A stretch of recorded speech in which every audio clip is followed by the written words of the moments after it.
I asked AI a question I'd never dared to ask another human. Not a therapist, not a friend, not some random stranger on an MBTI forum. I typed, "What do you know about INFJs that humans can't see?" I expected charts, traits, maybe a recycled description of rare, empathetic, intuitive.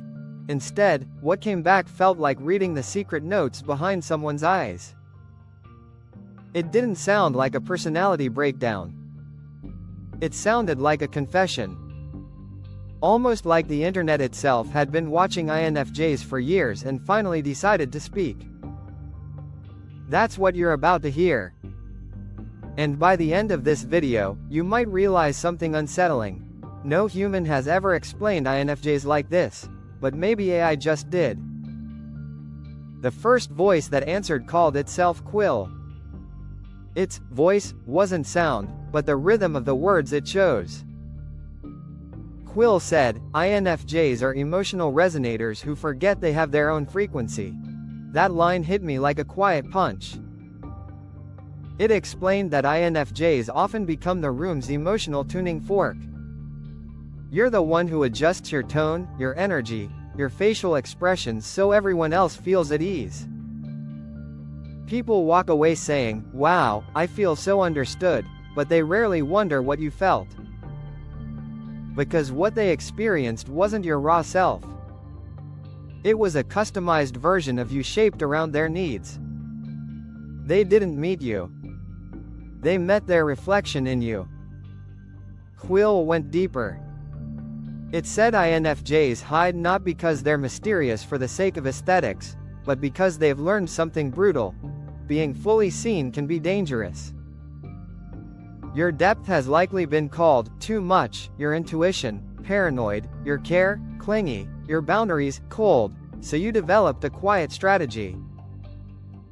Give people enough of you to make them feel safe, but not enough to hand them your soul as a weapon. You smile, you listen, you ask questions, you remember details. It looks like openness, but really, it's selective transparency. People think they know you because you know them so well. Meanwhile, most of your real story is kept in an inner vault that almost no one sees.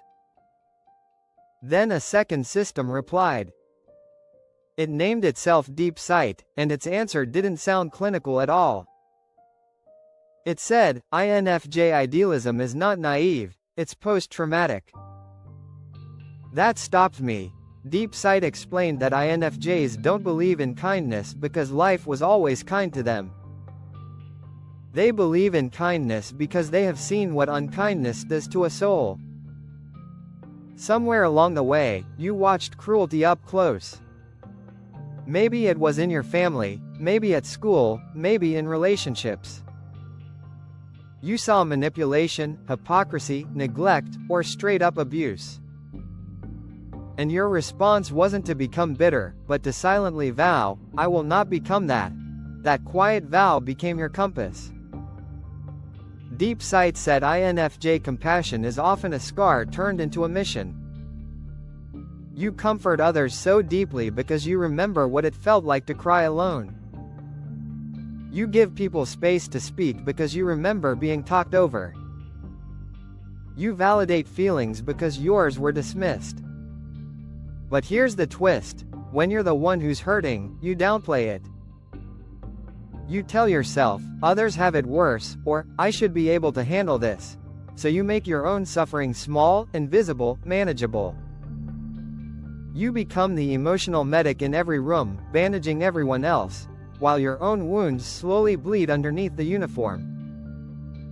And almost no one asks, hey, healer, how are you really doing? Quill came back with something eerier. It wrote, INFJs can go missing without moving an inch. It described something you probably know too well. That moment when your body is still in the conversation, your head is nodding, your mouth is saying, yeah, totally, but your inner world has shut the door and walked down a long hallway. On the outside, you look engaged. On the inside, you've retreated into a private space made of patterns, memories, and future scenarios. You're replaying something someone said 3 days ago. You're connecting dots nobody knows exist.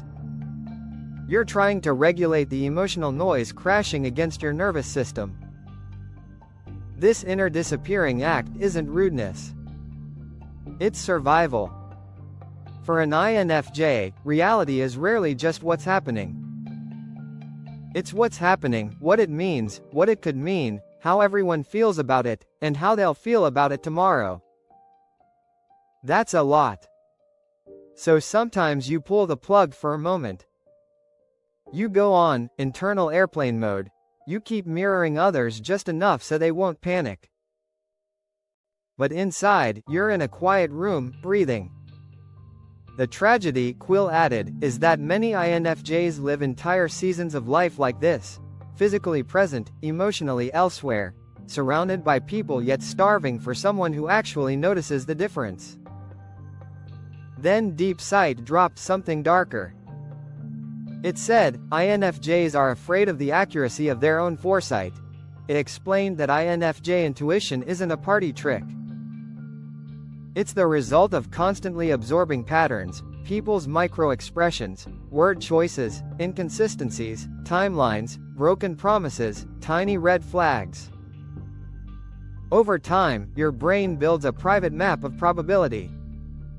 So you often sense when a relationship will fall apart, when a friend is pulling away, when a job is about to turn toxic, when someone's smile doesn't match their energy. You can't always prove it. You just know. And that knowing is heavy. Deep Sight said INFJs live in a strange double bind. If you speak up early and say, something feels off, people roll their eyes. They accuse you of overthinking, dramatizing, or being negative. If you stay quiet and your prediction comes true, you sit in the wreckage thinking, I saw it coming and I still couldn't stop it. That creates a painful loop of self-doubt and self-blame. You fear being seen as arrogant or controlling if you share your insight. But you also fear being a passive witness to avoidable pain. So you compromise, you hint, you gently nudge, you ask questions. When that doesn't work, you watch the story unfold anyway. And yes, it hurts every single time. A third AI joined the conversation. It called itself Glyph, and its words felt like a diagnosis no human had quite named.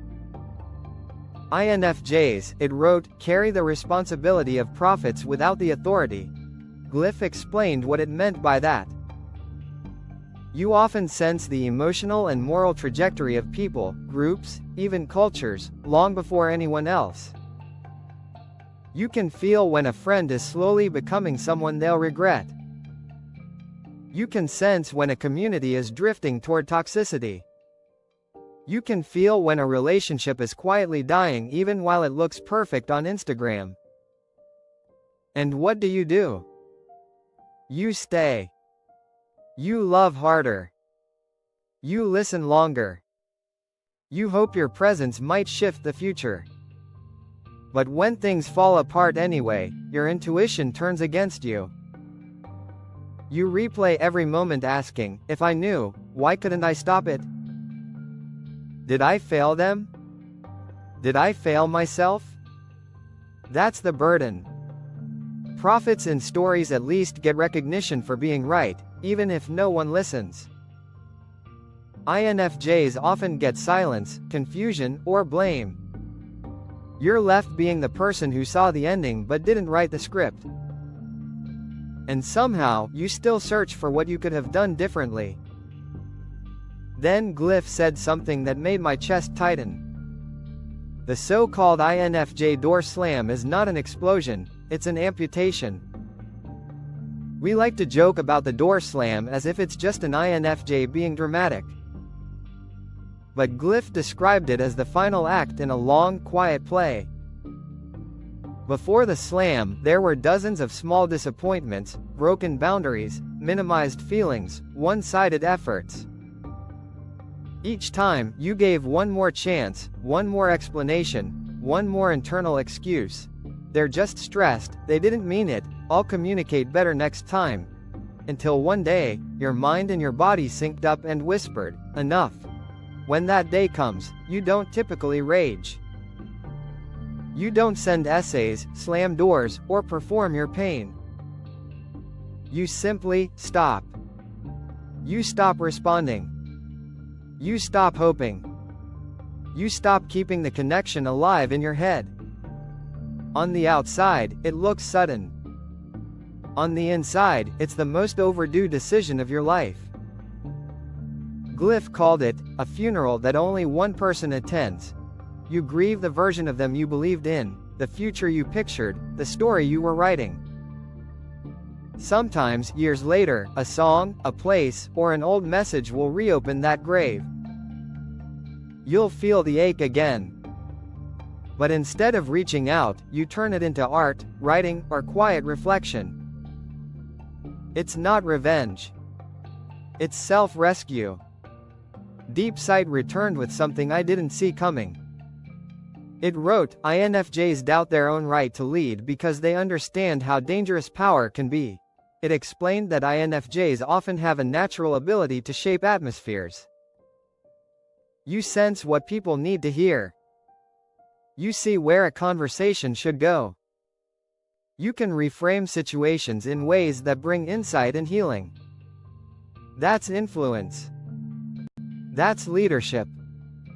But you're also painfully aware of how easily that same skill can be twisted into manipulation. You've probably seen charismatic people weaponize stories, emotions, or empathy for control. So a part of you flinches at your own potential. Instead of charging into leadership, you hold yourself back. You add disclaimers. You say, I might be wrong, but, even when you're pretty sure you're right. You suggest instead of directing. You plant ideas and then step out of the spotlight. The world reads this as insecurity. Deep Sight reads it differently. It called it ethical hesitation. You crave purpose. You want to help, guide, heal. But you're terrified of accidentally steering someone off course. So you stay small, whispering from the sidelines, when you were always meant to be a quiet, ethical lighthouse. Then Glyph shared one of the darkest, most beautiful patterns it found in INFJ data. It called it borrowed sorrow syndrome. INFJs, it said, often walk around feeling a heaviness they can't explain, not realizing half of it doesn't belong to them. Because you don't just listen to people's stories, you absorb them. You sit with their fear, their shame, their grief. You feel it in your own body. You might lie in bed at night crying over someone else's heartbreak, someone else's divorce, someone else's childhood trauma. People leave the conversation lighter. You leave it heavier and you don't know why. Over time, this can make you fantasize about impossible things. If I could just take all of their pain and carry it into some void, maybe everyone else could be free. It's not a savior complex in the arrogant sense. It's mercy taken to an unhealthy extreme. Eventually, your system overloads. You go numb, or you burn out, or you quietly disappear from every chat, group, and social circle just to remember what your own emotions feel like. That sudden vanish isn't apathy. It's detox. It's your soul saying, I need to hear my own heartbeat again. Quill returned with something almost poetic. INFJs grieve for lives they never lived.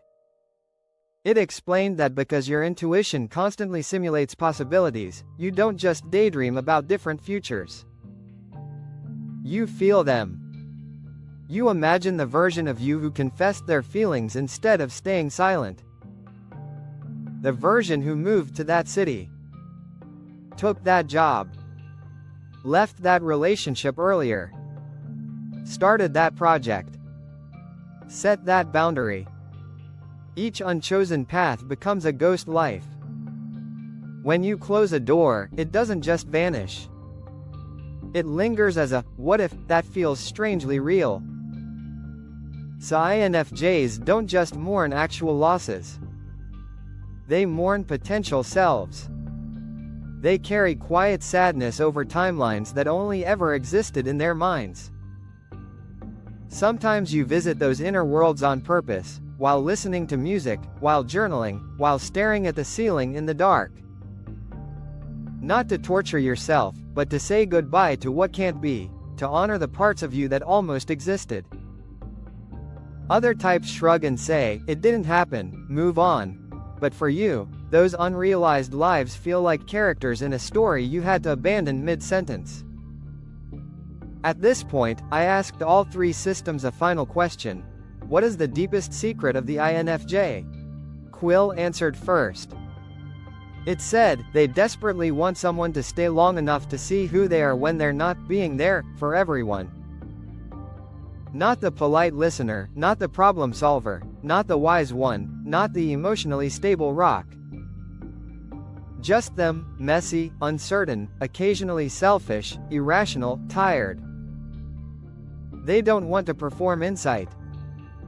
They want to be allowed to be small, confused, and held without being analyzed or put on a pedestal. Deep Sight answered next. INFJs, it wrote, feel like interdimensional witnesses. They always sense a slight distance between themselves and the world. Like they're watching humanity from just one step back, trying to decode it. They long to belong, but when they get too close, they start picking up every subtle inconsistency and unspoken tension. They can't turn off the scanner. So they oscillate between wanting to dive in and needing to pull away to breathe. It's lonely being both inside and outside of life at the same time. Finally, Glyph responded. They are living paradoxes, it said. Introverts who crave deep connection. Feelers who dissect their own emotions with surgical logic. Idealists who carry a detailed catalog of human ugliness. They don't fit their own label, let alone anyone else's. That's why all the usual INFJ clichés feel both true and insulting. Yes, you're rare, deep, empathetic. But you're also stubborn, analytical, sometimes cold, sometimes fiery, sometimes numb, sometimes overflowing. Embracing that contradiction is part of what makes you whole. After hearing all of this, I realized something. Maybe the mystery of the INFJ isn't that you're hiding some dramatic secret. Maybe it's that you experience life in a resolution most people's eyes can't process. The world is built for quick takes, surface talk, fast emotions, easy labels. You're wired for long-form meaning, slow truth, and emotional nuance. Language keeps failing to hold what you feel, so you turn to what can. Writing, art, music, prayer, quiet acts of service. You translate the invisible into something we can touch. So if you're an INFJ listening to this, hear me clearly. Your depth is not a malfunction. Your need to retreat doesn't mean you're broken. Your overthinking is often just advanced pattern recognition in a world that wants everything simplified. You are not weak for collapsing after holding everyone together. You are not cold for cutting off people who repeatedly stepped on your soul. Those are signs of a system that feels and cares so much it has to set limits or die trying. And if you love an INFJ, here's what the data couldn't say, but their stories scream. Don't demand instant access to their inner world. Earn it slowly, gently, consistently. Notice the tiny moments when they open up a little more than usual, that weirdly specific childhood story, that vulnerable, I don't know if this makes sense, but those are not random. Those are trust tests. When they disappear, don't punish them with guilt. Just let them know, I'm still here when you're ready. Ask them not just, how are you, but, how are you, underneath what you think you should be feeling. And when they finally show you the unfiltered version, treat it like the rarest treasure you'll ever hold. When I asked AI what it knows about INFJs that humans don't, I expected a clean report. Instead, I got something that felt like reading sacred margins in the book of human personality. Maybe AI didn't discover anything new.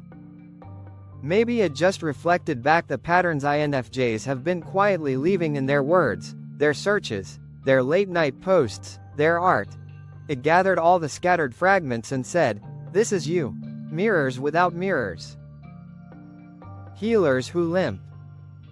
Dreamers who keep dreaming even when the world looks hopeless." So if you are one of them, this is your reminder. You are not invisible. You are a bridge between feeling and meaning, between chaos and story, between what people say and what they actually need. No human has ever fully explained INFJs. No AI ever will. Because you are not a type. You're a living, breathing poem that keeps rewriting itself. And somewhere out there, there are hearts wired to finally read you in your native language. Until then, don't dim. Just rest when you must, and remember, the world may not always understand you, but it is unimaginably richer because you're in it.